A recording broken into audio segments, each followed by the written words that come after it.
Бұл жағдай жаңа ғана үйге қайтып келе жатқанда болды. Райымбектен оңға Тілендиевке қарай бұрылғаным сол еді. Алдымнан екі қолын ербелеңдетіп, машинаның астына түсетіндей бір кісі тұра жүгірді. Бір нәрсе болып қалды ма деп тоқтап едім.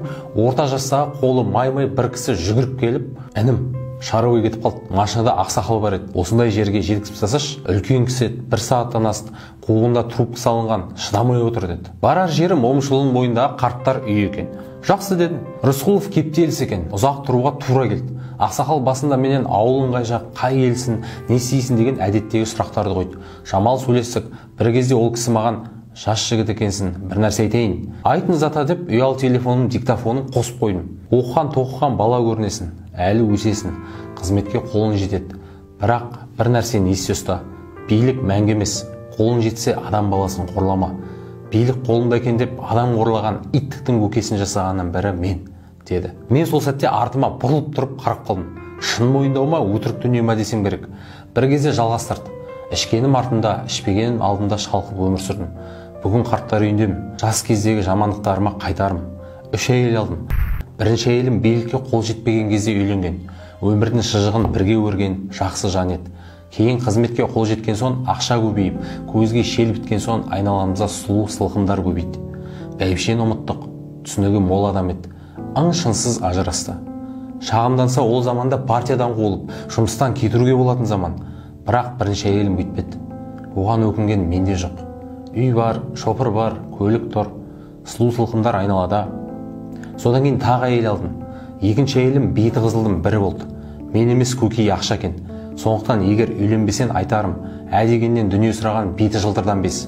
Өмірдің шыжығын бірге өруге дайын, әр нәрсені түсінетін, көңіліне қарайтын, шын жаны ашитын адам ғана теңін. Сұлулығын бұлданып, сырында, шынында айтпайтындар қолыңнан билікпен ақша кеткенше ғана. Бәйбішемнен 2 ұлды болдық.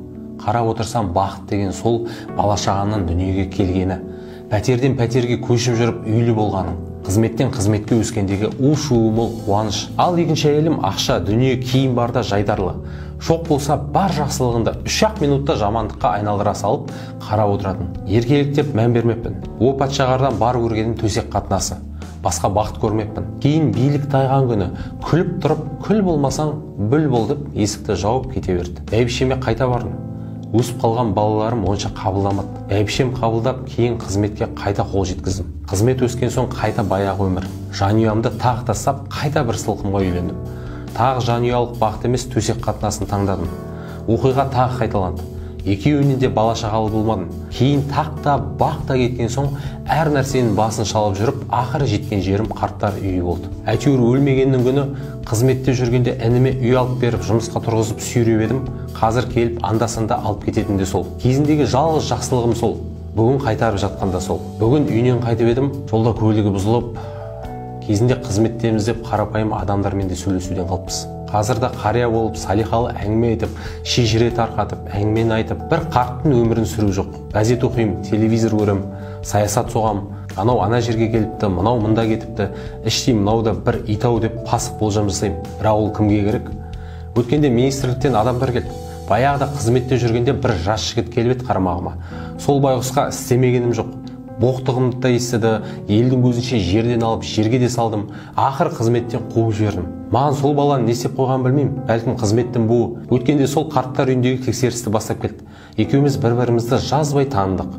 Бірінші қатарда отыр едім, келіп амандасты. Амандық сұрасқаннан басқа ештеме демеді. Бірақ көзінен жек көрудің, өмір алма кезек жетіпсін жетер жеріне деген жазуларды оқыдым. Жер шығып отырып қалдым. Не ексен соны орасың деген рас. Бүгін еккенімді орып отырмын. Кезінде сүйіп қосылған жарыма, балама қарамадым. Бүгін олар да маған қарамайды. Кезінде талайға иттік істедім.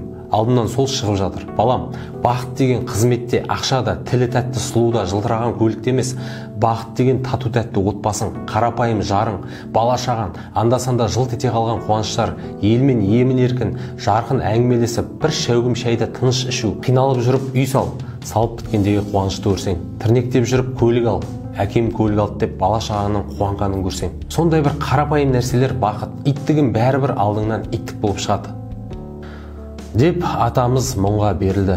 Негізі әңгімесі ұзақ болған еді, сәл қысқартып айтқаным. Ендігіп отырып айтқан әңгімесі осындай. Өзі сөзшең де адам емес екен. Талай нәрсе айтқысы келгенін түсіндім. бірақ жеткізе алғаны осы. Момышұлындағы қарттар үйіне жеткізіп ішке кіргізіп жерін. Алдынан ақ халатты жас қыз күтіп алды. Зіркілдеп кіргізіп бара жатты. Бәлкім мен туысы деп ойлап қалды ма, маған да бірдеме айтып кетті. Қырқылдап сұрап алады, ерте әкеліп тастамай ма екен?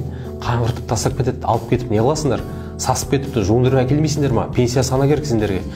Дегенде жүрегім зірк ете қалды. Шалдың айтқандарынан кейін көз алдыма қазір титтей қызмет сымағы бар, бірақ аспаннан салбырап түскендей жүрген біреулер келді. Ойланып кетсем керек.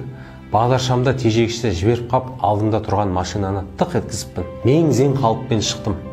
Қазақ екен. Келіп қарады, күліп, ештеме жоқ екен деді. Сосын қол беріп, абайлап жүре ғой бауырым деп көлігіне мінді. Ішімнен риза болып кеттім. Ол кісіге ішімнен, сен точно жаңағы ақсақалдай өмір сүрмейсің бауырым деп ойладым. Билік, ақша, жылтыр көлік, алты қабат особняк, сұлулық, атақ, бос сөз, жүрегі тыныш адам ғана бақытты, жүрегі тыныш, тек жақсы адам ғана. Жаман адамның қанша бай болса да жүрегі ешқашан тыныш болмайды. Бүгін қорлайды, ертең қорланады. Сөйтіп иттікпен өмірден кетеді. Жақсы адам, жақсы іс қана жақсы өмір сүруге лайық. Жақсы адам болайық, ағайын.